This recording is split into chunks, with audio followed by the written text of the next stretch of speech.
think technology has an amazing place in our society. It's grown it in such a capacity to allow us a lot of the fortunate things that we have, a lot of the comforts in life.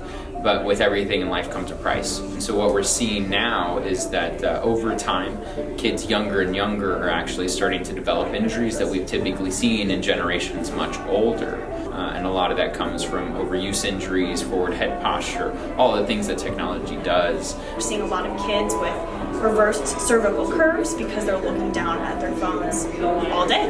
Whenever there's an injury of the spine that goes untreated or uncorrected, that often causes bone spurs and all kinds of degeneration in those areas, which can lead to degeneration in other areas as well. I think when you look back culturally through our progression as humans, we, especially around the Industrial Revolution, started becoming much more sedentary. We started sitting a lot more at that time. Even back in my childhood, before cell phones were around or computers were really a part of it, we still sat a lot. There was still TV. I think the big difference now is when you have a cell phone in your hand at all other times of the day, whenever we did other movements that were supplementing that use of looking down, let's say it was just a book, is now being reinforced with a cell phone. Repetitive things like holding your purse on one shoulder or holding a backpack or holding your kids on your hip or looking at your phone. So all of these repetitive things that we go through every day, we need to really make sure that